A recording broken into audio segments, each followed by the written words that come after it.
Hello friends, welcome to English for WBCS now in association with Unacademy. Friends, Unacademy প্ল্যাটফর্মের free, ঠিক আছে, free quizzes, free videos এইসবের link এই video ডেসক্রিপশনে দেওয়া আছে, রেফারেল কোডও দেওয়া আছে। যদি তোমার মনে হয় তুমি অ্যাপটি ডাউনলোড করে সেগুলো অ্যাক্সেস করতে পারো। ফ্রেন্ডস, প্রত্যেকটা সাবজেক্টের ওপরে উইকলি স্ট্র্যাটেজি আমরা দিচ্ছি WBCS প্রিলিমস 2021 এর জন্য, ঠিক আছে। যেখানে ইংলিশের স্ট্র্যাটেজি দিয়ে দিয়েছি, first week second week video upload হয়ে গেছে, না দেখে থাকলে দেখে নিও, এই ভিডিও ডেসক্রিপশনে লিঙ্ক পেয়ে যাবে। আচ্ছা, ম্যাথ জিআই তারও ফার্স্ট উইক সেকেন্ড উইকের স্ট্র্যাটেজি দিয়ে দিয়েছি, লিঙ্ক ভিডিও ডেসক্রিপশনে আছে। ইন্ডিয়ান পলিটি ফার্স্ট 7 ডেজ, যেখান থেকে ম্যাক্সিমাম কোয়েশ্চেন আসে, সেই স্ট্র্যাটেজি কি এবং তার উপরে গোটা প্লে লিস্টের লিঙ্ক ভিডিও ডেসক্রিপশনের উপরে আই বাটনে দিয়ে দিয়েছি, দেখে নিতে পারো। ফ্রেন্ডস, আজকের ভিডিওর টপিক হচ্ছে যে নন সায়েন্স ব্যাকগ্রাউন্ডের স্টুডেন্টরা তাদের এই সায়েন্স, ঠিক আছে, সায়েন্সের স্ট্র্যাটেজি তাদের জন্য কি হবে। ফ্রেন্ডস, 2021 এর প্রিলিমসের কাট অফ মার্কস অন্তত তোমরা সকলেই জানো, যারা যারা 2021 বসতে চলেছো বা 21 এর অ্যাসপিরেন্ট, তারা প্রত্যেকে জানো যে 2020 প্রিলিমসের কাট অফ মার্ক অনেক হাই গেছে, অনেক বেশিতে গেছে, ঠিক আছে, যার জন্য অনেক কম সংখ্যক ছেলে মেয়ে পাস করেছে প্রিলিমসে, ঠিক আছে। তো সেই মার্কস, ঠিক আছে, এই যে কাট অফ মার্কস এত হাইতে উঠেছে, যার জন্য কোনো সাবজেক্টকে নেগলেক্ট করা যাবে না, কোনো সাবজেক্টকে তুমি ইগনোর করতে পারবে না, তাই তো। প্রত্যেক সাবজেক্টের সমান ভ্যালু দিয়ে তোমাকে রেডি করতে হবে। কিন্তু ফ্রেন্ডস, এখানে একটা প্রবলেম আছে যে সায়েন্স একটা এমনই সাবজেক্ট যেটা তুমি বুঝলে তো ভালো, না বুঝলে খুবই কালো, ঠিক আছে। তো নন সায়েন্স ব্যাকগ্রাউন্ডে কি হয়, মানে ব্যাকগ্রাউন্ডের স্টুডেন্টদের কি হয়, অ্যাসপিরেন্টদের কি হয়, তারাই সায়েন্স সাবজেক্টটাকে নেগলেক্ট করতে থাকে, ইগনোর করতে থাকে। তারা এটা বুঝতে পারে না যে কোন চ্যাপ্টার দিয়ে আমি স্টার্ট করব এবং আমি কোন চ্যাপ্টারের পর কোন চ্যাপ্টার পড়ব। প্রবলেম এখানেই হয় ফ্রেন্ডস, বই সকলের কাছেই আছে, স্ট্র্যাটেজি সবাই দেখে, ইউটিউবের ভিডিও সকলেই দেখে, সবাই গিয়ে কিন্তু তোমার লার্নিং ভিডিওসও দেখছে, আবার এই যে তোমাদের সঙ্গে বিভিন্ন টিপস অ্যান্ড ট্রিক্স শেয়ার করছি, স্ট্র্যাটেজি শেয়ার করছি, এই ভিডিও দেখছে।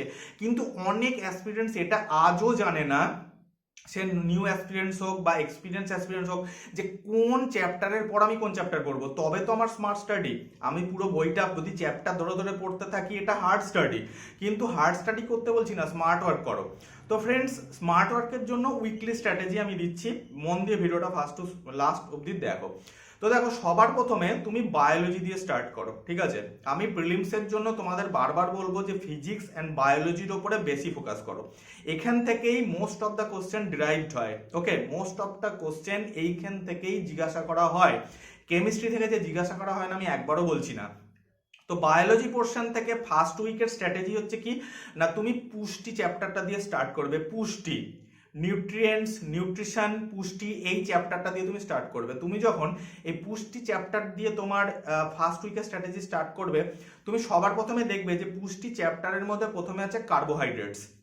কার্বোহাইড্রেটস কি, এই ডেফিনেশনটা একবার পড়বে তোমার বেটার আন্ডারস্ট্যান্ডিং এর জন্য। এবার তোমাকে যে পয়েন্টগুলো ডিসকাস করছি এখানে, সেই পয়েন্টগুলো মন দিয়ে শুনে রাখো ফ্রেন্ডস, এই পয়েন্টের উপরেই কোশ্চেন আসবে, একটা কোশ্চেনও মিস যাবে না। তো এই কার্বোহাইড্রেটস এর মধ্যে কার্বন, হাইড্রোজেন আর অক্সিজেনের রেশিও কত, কার্বন, হাইড্রোজেন, অক্সিজেনের রেশিও কত, কার্বন, হাইড্রোজেন, অক্সিজেন 1:2:1, ফার্স্ট এটা তুমি মাথায় রাখো, ওকে। তো এই যে কার্বোহাইড্রেটের আবার 3টে ভাগ থাকে, একটা মনোস্যাকারাইড, একটা অলিগোস্যাকারাইড আর একটা পলিস্যাকারাইড। তো এই 3টের মধ্যে শুধু এক্সাম্পলগুলোই তোমায় মাথায় রাখতে হবে। যেমন ধরো গ্লুকোজ যেটা ন্যাচারাল ওয়েতে আমরা পাই, নেচারে যেটা এক্সিস্ট করছে, সেটা কি না মনোস্যাকারাইড। এখান থেকেই কোশ্চেন আসবে ফ্রেন্ড, 3টে নাম দিয়ে দেবে, দিয়ে বলবে এর মধ্যে কোনটা মনোস্যাকারাইড, বা তোমাকে জিজ্ঞাসা করবে যে গ্লুকোজ মনোস্যাকারাইড নাকি অলিগোস্যাকারাইড নাকি পলিস্যাকারাইড। তোমার যদি এগুলো না বোঝা থাকে, অর্থাৎ তুমি যদি চ্যাপ্টারটা তো তুমি পড়েছো, কারণ এই চ্যাপ্টারটা হয়তো তুমি পড়েছো, কিন্তু আমি যেভাবে বলছি এইভাবে পড়োনি, তাহলে তুমি কোশ্চেনটা স্কিপ করতে হবে, কারণ তোমার মাথায় নেই, ঠিক আছে। তাহলে এই যে তুমি কি পড়লে, ফার্স্ট পড়লে কার্বোহাইড্রেট। এইবার তুমি চলে গেলে যে কার্বোহাইড্রেটের ফাংশন কি, অর্থাৎ আমরা কার্বোহাইড্রেট কেন নেবো। দেখো, কার্বোহাইড্রেট আমাদের এনার্জি দেয়, এটা মানে তোমরা প্রত্যেকে জানো। এছাড়াও কার্বোহাইড্রেটের আরেকটা গুণ আছে ফ্রেন্ডস, যে প্রোটিন, মানে কার্বোহাইড্রেটের পরে তো প্রোটিন আসে আর তারপরে আসে ফ্যাট। তা তোমার সেই প্রোটিন আর ফ্যাট এই দুটো বিল্ড আপ করতেও কিন্তু কার্বোহাইড্রেটের একটা রোল আছে। কেন রোল আছে, কার্বোহাইড্রেট অ্যামাইনো অ্যাসিড তৈরি করে, অ্যামাইনো অ্যাসিড। তাহলে অ্যামাইনো অ্যাসিড কে তৈরি করে? কার্বোহাইড্রেট তৈরি করে। এই পয়েন্টটা তোমাকে বইয়ের থেকে পড়তে হবে। আবার ফ্যাটি অ্যাসিড তৈরিতেও হেল্প করে আমাদের এই কার্বোহাইড্রেট, তাহলে এটাও তোমাকে পড়তে হবে। তার মানে যদি কার্বোহাইড্রেট তোমার শরীরে বেশি পরিমাণে না থাকে, অর্থাৎ যতটা দরকার সাফিসিয়েন্ট যদি মাত্রায় তোমার শরীরে না থাকে, তাহলে তোমার প্রোটিন তৈরি হবে না, অর্থাৎ অ্যামাইনো অ্যাসিড তৈরি হবে না। আর অ্যামাইনো অ্যাসিড তৈরি না হলে প্রোটিন তৈরি হবে না। এটা গেল তোমার কার্বোহাইড্রেট থেকে। তাহলে কার্বোহাইড্রেট থেকে এই পয়েন্টগুলোই তোমাকে পড়তে হবে। এরপর আসছি আমি প্রোটিনে, ঠিক আছে? তাহলে প্রোটিন তৈরি হচ্ছে 20 টাইপস অফ অ্যামাইনো অ্যাসিড দিয়ে, ঠিক আছে? প্রোটিন থেকে তুমি কি কি পড়বে? 20 টাইপ অফ অ্যামাইনো অ্যাসিড দিয়ে, যার মধ্যে 8 আমাদের বাইরে থেকে ডিরাইভড করতে হয়, অর্থাৎ 8 অ্যামাইনো অ্যাসিডস আমাদের বাইরে থেকে খাবার দাবারের মাধ্যমে নিতে হয়, ইনটেক করতে হয়। আর 12 অ্যামাইনো অ্যাসিডস আমাদের শরীর নিজেই ভেতরে তৈরি করে বা সিনথেসিস করে। এটা তোমরা সকলেই পড়বে বা যারা পড়েছো তারা জানো, ওকে? তো এইবার দেখো এই যে প্রোটিন, ঠিক আছে? তো প্রোটিনের সঙ্গে কি কোনো গ্যাসের রিলেশন আছে? হ্যাঁ ফ্রেন্ডস আছে। কার আছে? না নাইট্রোজেন গ্যাসের রিলেশন আছে প্রোটিনের সঙ্গে, তাই তো? অর্থাৎ নাইট্রোজেন থাকতে হবে। নেক্সট কি না, প্রোটিনের কাজ কি? ঠিক আছে, প্রোটিন কত রকমের হয়? প্রোটিন 3 ধরনের হয়, এটা তোমরা সকলেই জানো। সিম্পল প্রোটিন হয়, তোমার কনজুগেটেড প্রোটিন হয়, আর ডিরাইভড প্রোটিন হয়। এগুলোর এক্সাম্পল তোমাকে জানতে হবে, অনলি এক্সাম্পলস, কোন প্রোটিনের এক্সাম্পল কোনগুলো। তাহলে তুমি প্রোটিনের এটুকু পড়ে নিলে। এবার কি না, প্রোটিনের ফাংশন। প্রোটিন আমাদের শরীরে দরকার কেন? প্রোটিন আমাদের শরীরে দরকার কেন? প্রোটিন আমাদের শরীরে এই কারণে দরকার কারণ আমাদের শরীরকে গঠন করে প্রোটিন, আমাদের শরীরের গঠন করে প্রোটিন। তাহলে প্রোটিন কি আমাদের শরীরে এনার্জি দেয়? না, এনার্জি দেয় না। কি করে? আমাদের শরীরের গঠন করে প্রোটিন, তাই তো? প্রোটিন দরকার হয়, ওকে। প্রোটিনের অভাবে কি কি রোগ হয় ফ্রেন্ডস? প্রোটিনের অভাবে দুটো রোগ হয়, একটা ম্যারাসমাস, একটা কোয়াশিওরকর। এটা বাচ্চাদের মধ্যে হয়। তাহলে এই দুটো রোগের মধ্যে কোনো ডিফারেন্স আছে? হ্যাঁ, ছোটখাটো ডিফারেন্স আছে। বইয়ের থেকে এই পয়েন্টগুলো কভার করতে হবে।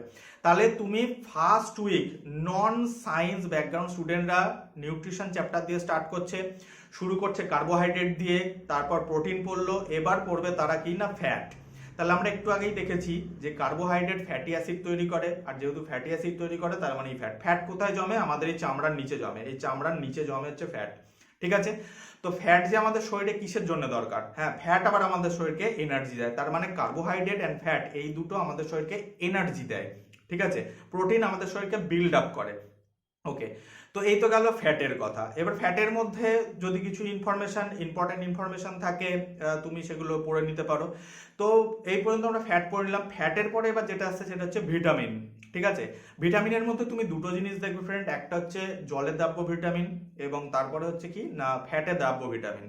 যেমন ধরো জলে দ্রাব্য ভিটামিন কি? বি অ্যান্ড সি, এটা জলের মধ্যে মেশে, জলে দ্রাব্য। আর জলের মধ্যে মেশে নাকি এ ডি ই কে, এই চারটে এ ডি ই কে। এই পয়েন্টগুলো খাতায় নোট হবে তোমার, এই পয়েন্ট, আর এই পয়েন্ট থেকেই কিন্তু কোশ্চেন আসবে। এটা তুমি যেই দেখে নিলে পরক্ষণেই তুমি স্টার্ট করে দেবে কি না ভিটামিন এর রাসায়নিক নাম কি, কেমিক্যাল নেম কি, ঠিক আছে? ভিটামিন B1 এর রাসায়নিক নাম কি? যেমন ভিটামিন বি, তোমার ভিটামিন এ এর রাসায়নিক নাম হচ্ছে কি না রেটিনল, তাই তো? তাহলে এই যে রেটিনল, ভিটামিন এর অভাবে কি রোগ হয়? তার মানে ভিটামিন, তার রাসায়নিক নাম কি, তার অভাবে কি রোগ হয়, এটা তোমাকে পড়ে নিতে হবে। এগুলো সব আমি ফার্স্ট উইকের স্ট্র্যাটেজি বলছি ফ্রেন্ড, আমি কিন্তু সেকেন্ড উইকের স্ট্র্যাটেজি এখনো তোমাদের দিইনি। এগুলো হচ্ছে ফার্স্ট উইকে তোমাকে কভার করতেই হবে যদি তোমার প্রিলিমস ফার্স্ট অ্যাটেম্পটে পাস করার ইচ্ছা থাকে। তো আদারওয়াইজ আমি জানি না, ভিডিওটা তুমি স্কিপ করতে পারো, ওকে। সো এই পর্যন্ত তুমি যখন পড়ে নিলে, এরপর তোমাকে পড়তে হবে রোগ বাগ। অর্থাৎ কি না রোগ বাগ বলতে তুমি কি বোঝো? রোগ বাগ বলতে তুমি এটাই বুঝবে যে তোমার প্রোটিনের অভাবে কি রোগ হয়, ঠিক আছে? তারপরে তোমার ভিটামিনের অভাবে কি রোগ হয়, এগুলো তুমি পড়েছো। এরপর হচ্ছে কি ভাইরাসের কারণে রোগ, ব্যাকটেরিয়ার কারণে রোগ, ফাঙ্গাসের কারণে রোগ, ঠিক আছে? তাহলে এই রোগগুলো তোমাকে পড়তে হবে। তোমাকে জিজ্ঞাসা করবে এইডস কিসের কারণে হয়, তখন তোমাকে বলতে হবে এর কারণে হয়। তাহলে ফার্স্ট উইকের স্ট্র্যাটেজি হচ্ছে নন সায়েন্স ব্যাকগ্রাউন্ডের জন্য বায়োলজি দিয়ে স্টার্ট করো। তাহলে এটা ছিল আজকের ভিডিও। নেক্সট উইকের স্ট্র্যাটেজি আমি খুব তাড়াতাড়ি আনতে চলেছি ফ্রেন্ডস, সঙ্গে থেকো। Thanks for watching.